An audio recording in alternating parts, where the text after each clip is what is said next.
예, 신유의 뉴스 정면 승부 3부 시작합니다.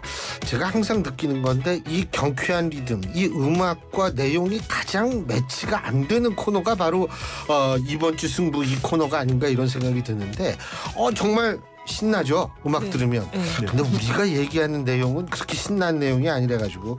자, 이번 주 승부 오늘도 두 분 나와 계신데요. 한 분씩 소개해드리겠습니다. 먼저 인사이트 K의 배종찬 연구소장이십니다. 어서 오십시오. 안녕하십니까? 예, 그리고 휴먼앤데이터의 이은영 소장님이십니다. 안녕하세요. 네, 안녕하세요. 예, 근데 이 음악은 참 좋아요. 진짜 누가 골랐는지 진짜 아주 엄청나게 발군의 실력을 보여준 것이다. 매번 얘기하셔요. 네. 이 음악이 누구 음악입니까? 그렇게 갑자기 물어보지 마시고 그렇죠? 네? 그 누구 음악인지 모르겠는데. 네, 궁금해가지고요. 저도 궁금하신 분들도 궁금하네. 이게 무슨 모차르트의 작품인지, 베토벤의 작품인지, 베토벤인지, 그 아는 음악, 그 클래식 음악관 두 사람밖에 딱 없죠. 두 사람이죠. 예, 그렇죠. 네. 예, 여기에서 이제 다 이게 저거 하는데 두 분은 물론 유튜브 들어가셔서 YTN 라디오 다 구독을 하셨을 거라고 믿고 있고요. 그럼요. 그리고 신율의 뉴스 정면 승부 좋아요와 댓글 부탁드리지 않아도 두 분은 다 하실 거라고 생각하는데 맞습니다. 우리 청취자 여러분들도 또 꼭 좀 해달라고 제가 부탁을 드리겠습니다. 근데 정치는 정말 좀 그런데 네. 스포츠. 야, 이게 참 그렇죠. 요새 이 스포츠 보는 맛에 살아요. 맞습니다. 네? 집에 가서 이 캔 맥주 쫙 한 잔 먹으면서 이 축구도 보고 야구도 보고 이 좀 있으면 끝나서 문제지. 그러니까요. 근데 또 이거 우리 신동진 PD님이 보궐선거 사전투표율 말씀하시네.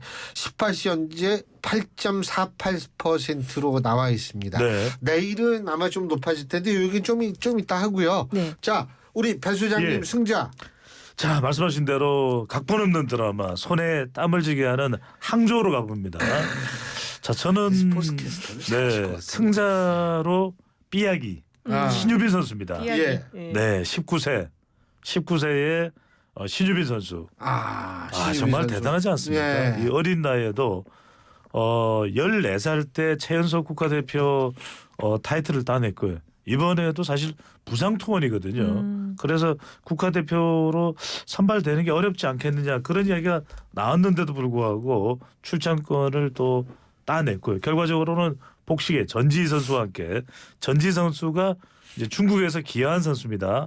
자, 북한의 차수영, 박수경조와 맞대결해서 게임 스코어 4대1로 지난 며칠입니까? 2일 날입니다. 바로 신유빈 전지희죠. 사실 세계 최정상의 복식조입니다. 이 21년 만에 한국 탁구의 아시안 게임 금메달을 안겼습니다.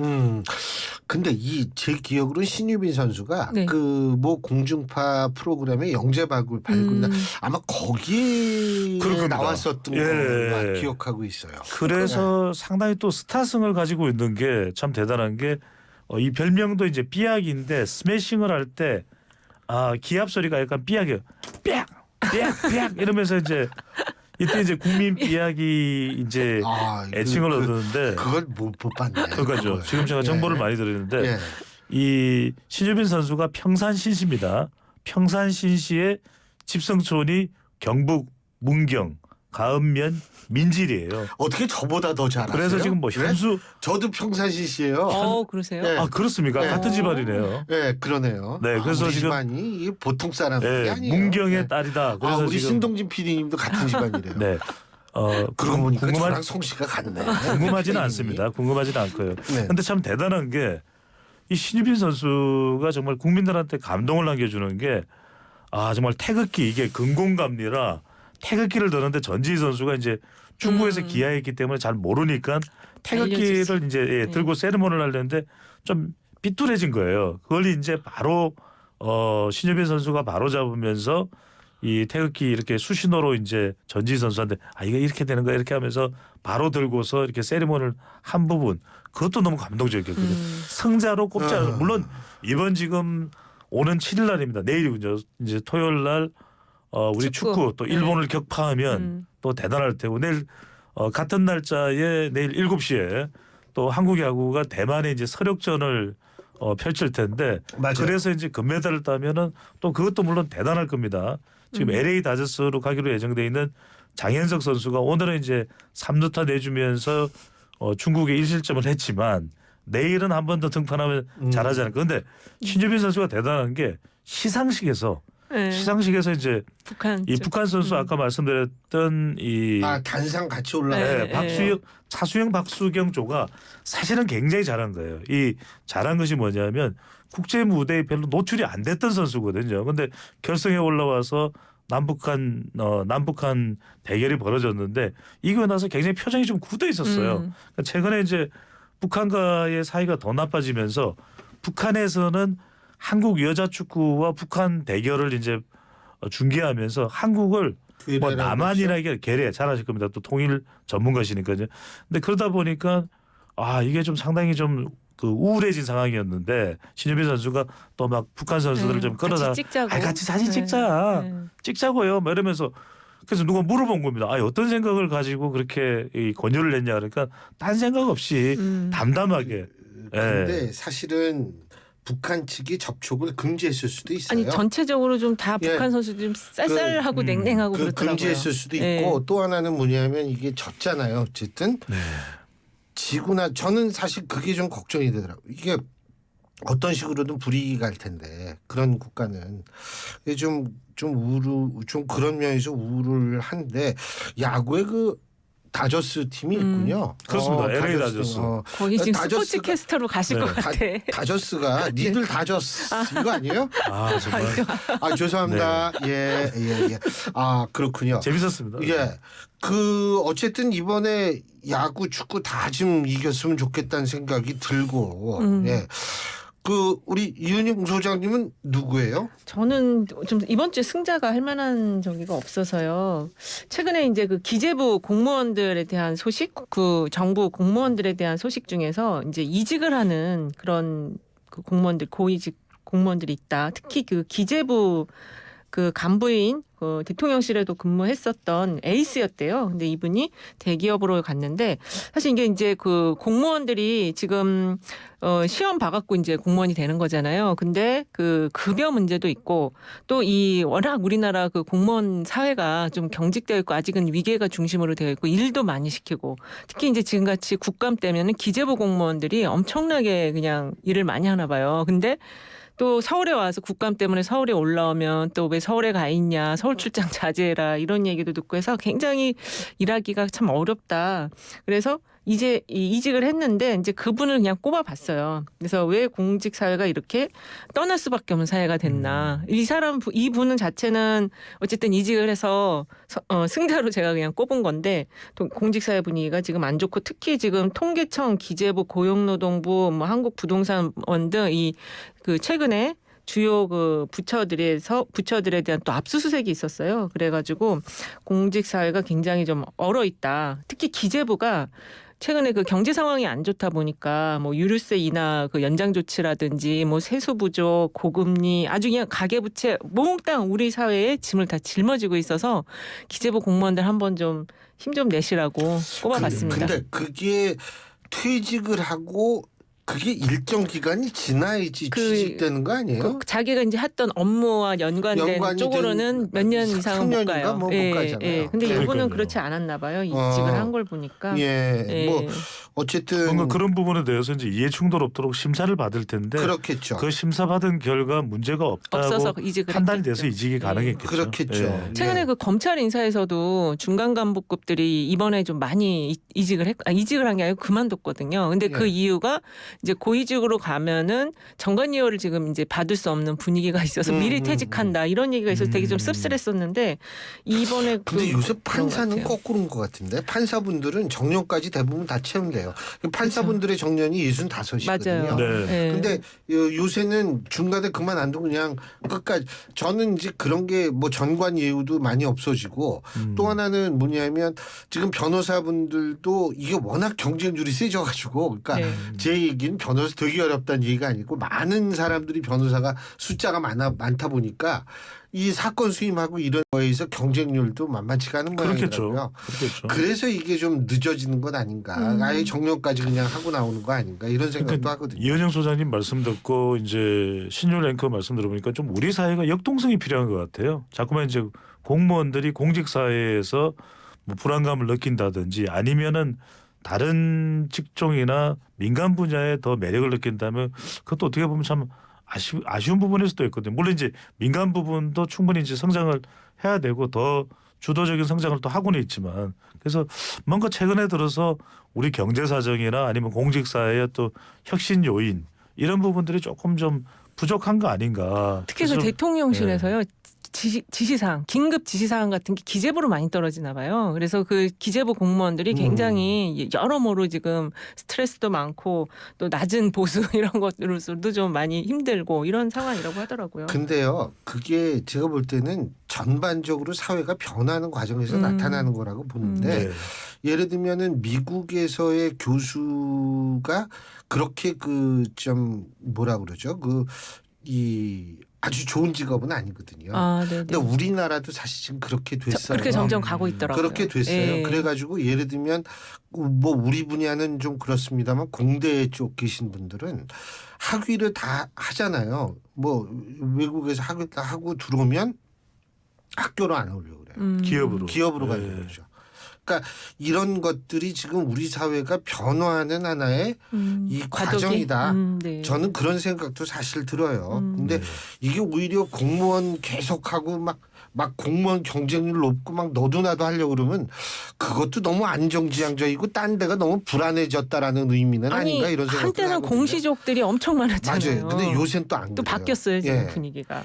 그래가지고 저도 이게 어떻게 된 건지 잘 모르겠는데 그러니까 혁신이 필요한 거죠. 좀 경직돼 있다 이렇게 볼 수 있고 한편으로는 그게 제가 오늘 성자로 꼽은 신유빈 선수의 경우인 것 같아요. 왜냐하면 14살에 최연소 선수가 됐고 자기보다도 한 30살 차이 나는 선수와도 맞대결을 펼치는 경우들이 많거든요. 젊은 세대들이 또 신유빈 선수가 19살인데 잘하다 보니까 새로운 사회적 자극이 돼요.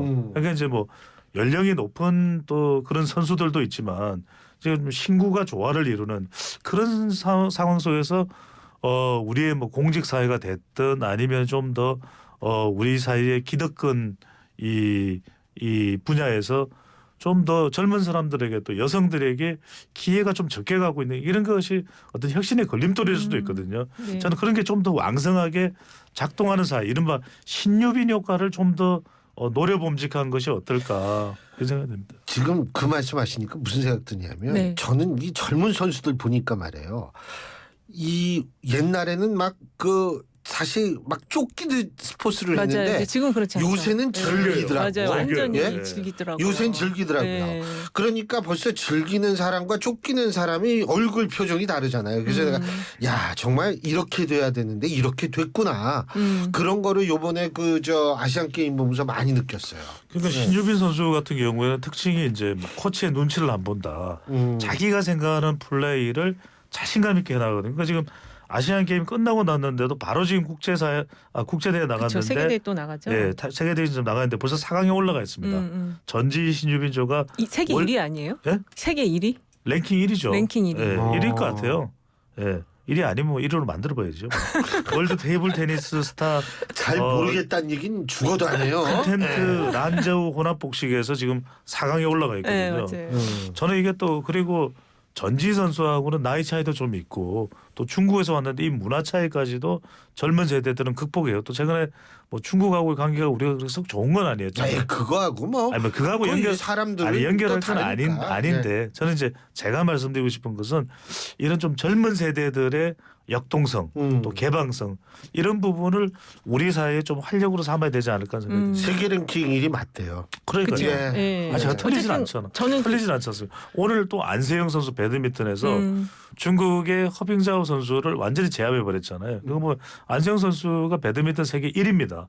근데 이제 지금 다른 상대 선수들이 어떤 이야기를 하냐면 안세영 선수한테 아무리 쳐도 넘어오는 공이다. 그러니까 안세영 선수가 서 있는 그 코트에 이 셔틀콕을 내리꽂지 못한다는 거예요.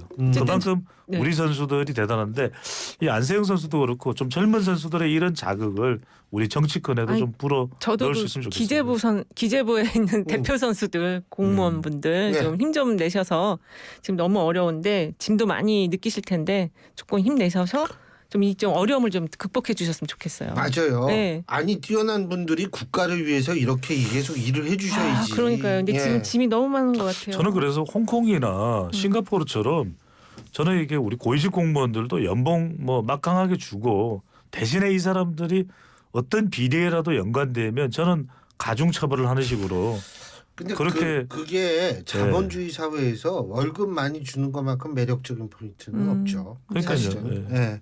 그러니까 그렇게 됐으면 좋겠는데 자 그러면 3부는 여기서 줄이고요. 잠시 뒤 4부에서 우리가 얘기 계속 이어가죠. 승자했으니까 이제 패자해야죠. 자 네. 배수영님 패자. 저는 뭐 오늘 결과 나왔죠. 이균용 대법원장 후보자입니다. 네. 그러니까 결국 부결이 됐는데 저는 이제 뭐 부결이 된 큰 이유는 뭐 두 가지로 봅니다. 하나는 이제 지금 대결 구도기 때문에 이재명 대표가 오늘도 이제 재판에 나갔고 또 윤석열 정부와는 소통도 잘 안 되고 있는 상황에서 뭐 이균용 후보자를 호락호락 이제 가결시켜 주지는 않겠죠. 뭐 그런 이유가 하나 있고 또 하나는 뭐냐면 아까도 우리가 공직자 이야기했고 뭐 공직자가 기재부 공무원이 어떤 민간 기업으로 간다는 얘기를 했는데 저는 이균용 후보자가 적어도 대법관이 될 수도 있다 또는 대법원장이 될 수도 있다 그러면 좀 자기 관리가 필요했었을 것 같아요. 그리고 아내 배우자 관련된 비상장돼 있는 그런 뭐 10억 원 정도 또 자녀 9억 9천만 원이죠. 뭐 하여튼 10억 네. 정도 되죠. 그다음에 이제 자녀의 인턴 뭐 관련된 김현장인가요? 그 의혹도 있었고 그 외에 뭐 판결 관련된 내용인데 저는 판결이나 이런 것보다도 재산과 관련된 이런 부분들을 조금 더 이균용 후보자가 좀 기부도 하고 나눔 활동도 하고 판결과 관련된 부분도 조금 더 저는 대법원장 후보자로 올라가는 사람이라면 그런 부분에 대한 자기 처신과 관리를 좀 더 했어야 되지 않나. 뭐 판결이야 뭐 판사의 네. 양심에 따른 거니까 우리가 왈가왈부 못하는데 네. 아니 문제가 없는 것은 아닌. 그러니까 저는 왜냐하면 영국의 메이저 총리가 그랬다 그래요. 그러니까 뭔가 다른 역대 영국 총리에 비해서 좋은 이제 환경이 아닌 그런 스펙이 아닌 메이저 총리가 영국 총리가 되니까 많은 사람들이 저 사람을 어떻게든 추락시키려고 많이들 혈안이 돼 있다는 거죠. 그러니까 지금 같은 정치 대결 구도에서 뭐 야권 여권이 서로 맞부딪히고 있는데 좀 후보자가 좀 최소화되는 그런 좀 의혹과 논란이라야 가능해서 이 통과가 가능했지 않을까 싶은데 그런 부분에 좀 자기 관리가 미흡했던 것 그런 부분을 저는 패자로 꼽았습니다. 그 자기 관리도 있지만 법 모르는 대법원장 이게 지금 프레임 가장 큰 거잖아요. 그래서 일단은 인사검증 이 재산 부분은 인사검증에서의 그 맹점이 지금 나타났다.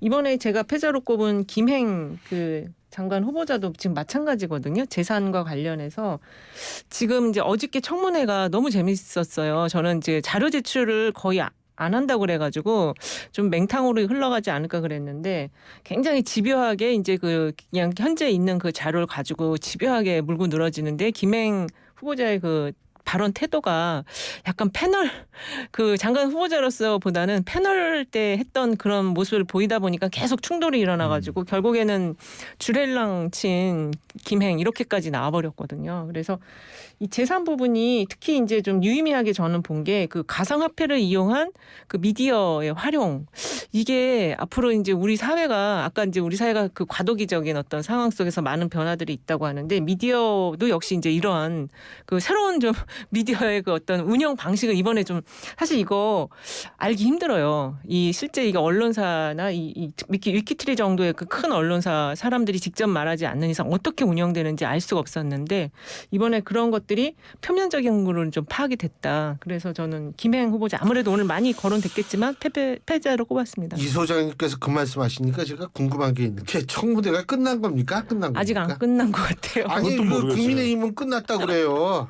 왜 그러냐면 김행 후보자가 뭐 청문회장을 나와야 재개가 가능한 상황인데 근데 안 나오고 있고. 일단 뭐 연락 두절이라는 네. 게 지금 여가위 청문회의 뭐 확인 결과다, 확인 사항이다 이렇게 이제 보도가 나오고 있는 상황이라서 근데 저는 이제 김행 후보자 이전에 이제 제가 이제 선택한 패자가 이제 이균용 후보자인데 이균용 후보자는 개인적으로는 뭐 아쉬움을 전달할 수는 있겠죠. 그런데 그러려면은 좀 더 지금과 같은 여야 간의 대치 국면에서 뭐 여당은 그런 이야기를 합니다. 대법원장 공백 사태를 어떻게 할 거냐라고 이야기하는데 또 한간에서는 이균영 후보자는 일종의 뭐 희생양이고 이균영 후보자 다음으로 누군가를 내세울 사람이 있는 거 아니냐 이런 이야기를 나올 정도면 저는 뭐 윤석열 대통령과 가깝다. 그게 무슨 결격 사유가 될 수는 없습니다. 그렇죠. 하지만 이제 중요한 게 저는 적어도 답변할 때에 좀 더 법에 기반한 그런 좀 정밀한 그런 정교한 답변 태도 그다음에 재산 문제에 대해서는 좀 더 철저한 자기 관리를 했었어야 될 것 같아요. 예. 이게 물론 문제 그런데 뭐 일각에서는 뭐 사실 역대 대법원장도 다 문제가 다 있었던 경우가 있는데 이번에만 이게 부결된 거 이런 부분을 주목하는 부분도 있는데 어쨌든 아까 얘기로 돌아가서 제가 궁금한 게 자 만약 청문회가 안 끝났다라는 야당의 주장, 청문회가 끝났다라는 여당의 주장 이게 이제 맞부딪혀요. 이게 끝났는지 안 끝났는지 정확히 모르겠다는 거죠. 이런 상황에서 대통령 청문 보고서 채택은 당연히 안 되겠지만 그렇죠, 안 되죠. 대통령이 임명이 가능한가요? 이거 어떻게 되는 건지 이게 모르겠어요. 어저께 청문회에서 좀 그 김행 후보자가 좀 사과의 발언도 하고 그랬으면은 아마 대통령이 임명했었을 것 같아요. 그런데 어제 그 모든 그 방송 어제 청문회 중계된 걸 보면은 임명하기 조금 어려운 상황으로 지금 갔다. 왜요? 왜냐하면 다 부인했거든요. 자료도 안 내놓고 모든 거 다 아니라 그랬는데 이게 지금 의혹이 너무 많아가지고 특히 그 이제 배임 어저께 민주당의 주된 포인트는 배임 부분이었어요. 동업자와의 관계에서의 배임 부분하고 그 가상화폐와 관련해서 이 코인 보유 그리고 그 용해인 의원은 그 이제 그 미디어 그 노출 방식에 대한 거 선전적인 방식으로 돈을 벌었다 이 부분이었거든요. 그러니까 저는 사실 뭐 내용은 모르겠고 네. 이게 청문회가 안 끝났는데 대통령이 임명을 할 수 있는지 아니 근데 거기 청문회가 끝났으니까 할 수 있는지 그게 궁금하다. 윤석열 대통령은 이미 이번에 지명을 하면서 거의 임명을 기정사실화했어요. 지금 윤석열 대통령의 국정 운영 스타일은 인사청문회의 내용 결과를 기준으로 하거나 여론을 기준으로 해서 임명 여부를 결정하는 게 아니라 지금 윤석열 정부와 함께 갈 그 기조에 있는 철학을 공유하는 인물이냐 그게 핵심 기준이에요. 그래서 지금 신원식 장관 후보자도 뭐 김병주 더불어민주당 의원이 여러 가지 심지어는 당신의 발언이 내란이 아니냐 내란 조장이 아니냐 이런 이야기를 함에도 불구하고 윤석열 대통령은 지금 신원식 장관 후보자에 대해서도 이 청문 이 청문 보고서 채택을 재송부할 예정이고 그렇게 되면 임명을 하는 거고 지금 유인촌 장관 후보자는 사실상 뭐 사실 상당히 큰 논란이 있을 것으로 예상이 됐는데 뭐 논란이 없는 건 아닙니다만 아니죠. 청문 보고서 채택은 됐죠. 청문 보고서도 채택이 됐어요.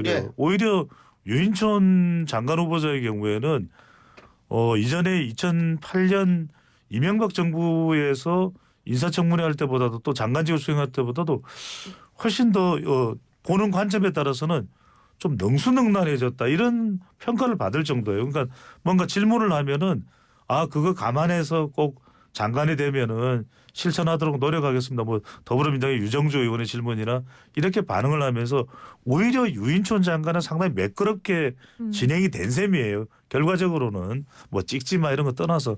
근데 이제 김영 장관 후보자의 경우에는 청문회장을 나가버린 다음에 안 들어오는데 이게 관련 법이 없어요. 그래서 뭐 이제 더불어민주당에서는 뭐 고발을 하겠다 뭐 이런 얘기가 나오는데 사실 이걸 법적으로 어떻게 할 수 있는 방법이 없는 거예요. 왜냐하면은 이걸 규정을 하려면 인사청문회장에 당연히 후보가 나오지도 않고 나가버릴 거라는 걸 상상을 해야 되는데 그런 상상을 못 했거든요. 그래서 일단은 지금 사실상 인사청문회는 끝난 거예요. 끝나서 유인촌 장관 후보자와 마찬가지로 이 김행 장관 후보자에 대해서도 대통령이 임명할 가능성이 저는 높다고 봅니다.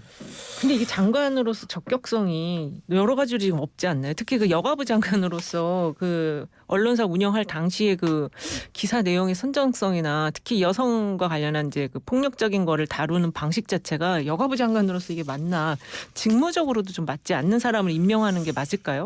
근데 뭐 저는 딴 거는 모르겠는데 일단 유인촌 장관 그게 청문 보고서 채택됐다는 게 저도 굉장히 놀라웠는데 네. 이 사실 야당으로서도 부담은 됐을 거예요. 자 이균영 대법원장 부결시켰어요. 거기다가 장관 임명인데 3명 다 이것도 안 한다. 이렇게 되면 굉장히 거기에 대한 역풍이 불 수 있을 가능성이 있다라고 생각해서 유인천 장관 정도는 한 명은 이제 그냥 한 명은 한 거 아니냐 예, 예. 이런 생각을 저는 얼핏 했는데 뭐 어쨌든 참 그리고 이제 승부처. 승부처는 저는 오늘 그 강서구청장 보궐선거 투표율 지금 아까 나왔습니다. 48인가? 8.48%. 8.48%. 예. 요게 지금 그 지난 선거랑 대비해 보면 좀 높은 수준으로 지금 나오고 있더라고요. 그래서 요게 저는 승부처가 될 것 같아요. 왜냐하면 지금 이 장관 청문회와 관련해서 네, 내일은 더 높겠죠. 토요일이니까. 높죠. 토요일이니까. 근데 네네. 사전 투표율이 높다고 해서 최종 투표율이 반드시 높은 건 아니잖아요. 근데 이제 내일 어쨌든 지금 상황에서는 보궐선거다 보니까 이 사전 투표가 높게 되면은 높을 것으로 추정을 하는 거죠. 그리고 지난 지방선거에서 그 사전 투표율 첫날에 비하면 1.67% 더 높아서 높지 않을까. 지금 20%는 넘지 않을까. 사전 투표율이. 소장님은? 저는 뭐 사전 투표율이 그 정도 될지는 모르겠어요. 그러니까 저는 오히려 이 강서구청장 선거가 사실은 전국 선거가 된 것에 비하면 투표율이 저도 승부처를 이제 강서구청장 보궐선거인데 그렇게까지 높은 것 같지는 않아요. 그러니까 저는 지금 일반 유권자들 그러니까 뭐 조직으로 이제 동원되는 그런 유권자들이나 아니면은 또 뭐 이미 이제 이 강성 지지층들을 제외하고는 이 선거에 대해서 상당히 정치 혐오가 깔려 있는 것 같아요. 오히려 왜 이렇게 민생은 팍팍한데 정치권에서 해결해주는 문제는 없느냐. 제가 이거 승부처로 선택한 이유는 지금 생각보다 투표율이 높은 게 아니에요. 왜냐하면 뭐 내일까지 포함을 해서 20%가 넘지 않는다면은 일각에서는 뭐 40%대 정도 높은 투표를 기대하는데 저는 30%대에 그칠 것 같아요. 이 정도 상황이면 전체 투표율이. 그러면 30%대라는 것은 유권자 3명 중에 1명 정도밖에 투표를 안 한 거거든요. 그때는 당 조직이 강한 쪽이 유리하죠. 그렇죠. 그런데 이제 지금 이게 왜 그러냐면 강서구에 지금 유권자 분포가 한 50만 명 가량 되는데 50만 명 중에서 연령대별로 10세 연령대로 구분을 해보면 30대가 가장 많거든요. 그런데 30대가 많은데 사전 투표에서 투표율이 이 정도면은 예상보다는 높지가 않아요. 그래서 저는 지금 두 정당에서는 길을 쓰고 서로 이겨야 되겠다고 지금 맞붙은 전쟁 같은 선거인데 생각보다 유권자는 굉장히 냉소적이고 투표율은 이제 뭐 이건 끝까지 지켜봐야 알겠지만은 제가 보는 관점에서는 그렇게 열기가 확 달아오르진 않았거든요. 예. 예, 제가 한 가지 여쭤볼게요. 네. 이게 리트머스 시험지라고 보세요? 바로미터 총선에? 아무래도 지금 그렇게 보는 여론조사가 있었거든요. 숫자를 말 안 하겠는데요. 저는 좀 총선의 바로미터가 될 수 있다. 왜냐하면 이번 보선 결과를 가지고 어느 한쪽은 비대위가 구성될 겁니다. 지는 쪽은. 그렇기 때문에 그 비대위가 구성되면은 그 이후에 이제 여러 가지 그 여파들이 분당까지도 이제 전망해 볼 수 있는 흐름으로 갈 수도 있기 때문에 리트머스지가 될 수 있죠. 아니 그 숫자를 말씀하지 않으셨고 네. 그러니까 제가 네. 여기서 구체적인 얘기 이 여론조사 개요를 얘기할 필요는 없고요. 없죠. 네. 동의하세요?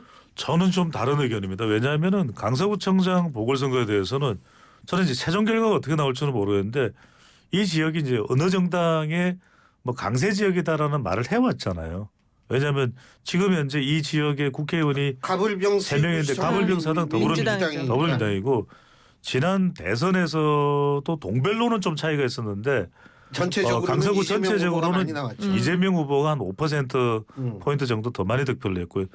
뭐 지방선거 지난해 6월에 있었던 지방선거야 워낙 이제 오세훈 시장이 각 동별로 그렇죠. 다 이겼어요. 이제 그런 상황이고 실제 이제 지방선거에서 김태우 전 강서구청장 그러니까 이번에 후보자가 이기기는 있겠지만 그때 김성현 후보의 아주 근소한 차로 이겼어요. 그래서 이 지역은 참 선거 환경적으로 보면 민주당이 우세한 지역인데 이제 보궐선거라는 것 때문에 우리가 결과가 어떨지 모른다라고 본다면 이 결과만을 가지고 내년 총선 그것도 서울이 아닌 영호남까지 포함해서 전체 지역의 바로미터라고 보기에는 지나친 해석인 거죠. 근데 어쨌든 지금 오늘인가 그 김태호 후보랑 이명호 후보라고 우리공화당 후보가 단일화를 했고 또 이준석 그 전 대표에게 지원 요청을 했는데 거절을 했고 이런 흐름을 봤을 때는 이게 이번 보궐선거가 보궐선거 결과로 끝나는 것이 아니고 어떤 당에 어떤 여파를 미칠 수 있다는 거죠. 근데요, 사실은 본인들이 키운 측면이 있어요. 여야가 진짜 김기현 대표가 아마 6번인가 아마 현장에 갔다라고 그렇죠. 얘기를 하죠. 대표가 그렇게 예? 많이 갔으니까. 그러니까 이게 본인들이 막 이렇게 키운 거예요. 그러니까 이게 바로미터가 되든 안 되든 본인들이 그렇게 비치게끔 행동을 했어요. 전 그거는 좀 전략적인 측면에서 잘 이해를 원래 못하겠다. 김기현 대표는 후보를 안 내고 싶어 했던 거죠. 왜냐하면 그 선거의 그 재보궐 선거 요인이 이쪽 그 김태호 후보 때문에 물론 사면을 받았지만은 그래서 안 내고 싶어 했는데 어쨌든 대통령실의 어떤 강력한 요구가 있었지 않느냐. 그래서 같은 후보가 지금 나온 거잖아요. 그러다 보니까 이 결과가 지금은 현재로서는 여당에 미치는 특히 이제 김기현 대표의 그 사퇴 요구가 이어질 수도 있지 않을까. 어때서 선거 패인을 만든 장본인이 되기 만약 때문에 이제 패배하게 된다면 그렇게 되는 거죠. 그렇게 될 가능성 동의하세요? 저는 그 정도까지는 아닐 걸로 봐요. 왜냐하면은 그럼 김기현 대표를 끌어내리고 누군가가 비대위를 구성을 한다고 해서 그 숙제가 해결될까요? 수도권 경쟁력을 견인한다니 그렇지는 않을 거예요. 그러니까 일각에서는 그런 얘기 하던데. 뭐 이제 일각에서는 뭐 수도권에 있는 비대위원장 원희룡 비대위 이야기도 나오고 하는데 저는 일단 원희룡 국토교통부 장관이 지금 당으로 와서 그런 주도권을 가지고 할 수 있을 것 같지도 않고 왜냐하면 일단은 내년 총선까지는 대선 성격이 상당히 강하기 때문에 사실상 현실적으로는 윤석열 대통령과 이재명 대표의 맞대결 성격이 내년 총선은 강하다고 봐야 될 거예요. 그리고 이제 수도권은 더불어민주당 현역이 상당히 많기 때문에 지난 대선에서 경기는 이재명, 서울은 윤석열 이런 상황이었는데 지금 이제 후보자를 누구를 내느냐도 상당히 중요하거든요. 그래서 이제 대통령 지지율이 얼마만큼이나 내년 총선에 가까워져서 뭐 올라가느냐 아니면 지금 박스권에 갇혀 있는 대로 그대로 유지되느냐 또 이재명 대표의 지금 사법 리스크가 끝나지 않았어요. 지금 또 재판도 오늘 나갔죠. 그리고 재판 리스크도 계속되고 있고 당에서 또 친명과 비명 사이에 어떤 식으로 전개될지가 알 수 없는 것이고 그러니까 강서구청장 선거 결과가 나오고 나면은 그걸 막 가지고 해석을 하려고 달려들겠지만 또 총선까지는 6개월이 남아 있습니다. 우리 선거에서 선거는 거의 뭐 생물이 아니라 미생물에 가깝기 때문에 어떤 변화가 일어날지 몰라요. 그래서 저는 미치는 영향이 없다가 아니라 주는 영향은 제한적일 것이다. 일단은 장관 지금 세 분에 대해서 임명이 될 건지 지금 임명이 될 걸로 지금 배 소장님은 보셨는데 저는 3명 다 임명하기에는 총선을 6개월 앞둔 상황에서는 좀 무리수다. 이게 대통령실이 무리수를 지금 지지율이 높지도 않은 상황에서 이렇게 자꾸 자초하는 거에 대해서 국민의힘 지지층에서 어떻게 반응할지 저는 그게 저는 지금 이 3명 장관 후보자를 다 임명하는 것에 국민의힘 지지층도 썩 달가워하지는 않을 것 같거든요. 네, 그래서 대통령실의 판단도 굉장히 중요할 것 같아요. 근데요. 예를 들면은 지금 이재명 그러니까 윤석열 대통령 대 이재명 대표의 대결 구도라고 말씀하셨는데 네. 만일 조국 전 장관이 출마한다든지 문재인 전 대통령이 보폭을 넓힌다든지 이렇게 되면 그 구도가 조금 흔들릴 수 있는 건 아니에요? 어떻게 보세요? 뭐 그럴 수는 있겠죠. 그렇다 하더라도 크게 다르지는 않을 것이다. 그렇다면 이제 윤명 대첩에서 윤문 대첩 또 뭐 윤국 대첩까지 서로 이제 같이 전개가 되겠죠. 그러니까 강서구청장 보궐선거를 볼 때도 김태호 후보가 계속 강조하는 게 그거잖아요. 조국 전 장관이 유죄면 나는 무죄다. 그 이야기를 하고 있는 거예요. 아니 근데 그래서 그렇죠. 이제 본인은 강서구청장 보궐선거에 다시 나온 배경을 설명하고 있는 거기 때문에 그 대결 구도가 누가 끼어든다고 해서 크게 변하는 것이 아니라 내년 총선까지는 어떻게든 지금 정치권의 밑바탕에 깔려 있는 대결 구도는 윤석열 대통령과 이재명 대표의 대결 구도라는 거죠. 그러니까 예. 그런 면에서 지금 이 김태우 후보가 이제 이 진교훈 후보와 맞붙었을 때 검경 대결이다. 프레임 자체가 처음에 그렇게 잡혔었는데 예. 그게 다 사라지고 진 문제로 지금 넘어가 버렸어요. 그리고 이 김태우 후보도 윤석열 대통령을 공보물에 넣지 않았다. 이런 비호감이 높고 지지율이 낮기 때문에 그런 선에서 보면은 그 말씀하신 구도가 지금은 논의될 수 있을지 몰라도 실제 선거 가까워지면 또 그렇게 악눌러 갈 수도 있다고 보는 거죠. 뭐 근데 이게 다음 주 수요일인가요? 수요일입니다. 네. 수요일에 이제 본선거일이 있고 이제 그렇죠. 그날 그날 결과가 나오는 개표를 거죠. 하겠죠. 근데 뭐 어쨌든 이제 내일 정도는 토요일 날 사전 투표가 되기 때문에 제가 볼 땐 내일은 투표율이 굉장히 좀 올라갈 올라가죠. 텐데 네. 수요일 날 본 투표에서 그 투표 안 하신 분들이 얼만큼 또 나갈 것인가 이건 좀 지켜봐야 될 것 같습니다. 네. 우리 다음 주에는 이제 이거 가지고 또 얘기할 수 있겠죠. 그러겠네요. 예. 네. 승자 패자를 할 수 있을 것 그렇죠. 같아요. 네. 예, 오늘 두 분 말씀 여기까지 듣죠. 고맙습니다. 감사합니다. 고맙습니다. 예, 지금까지 휴먼앤데이터의 이윤영 소장, 인사이트K의 배종찬 연구소장 두 분과 함께했습니다.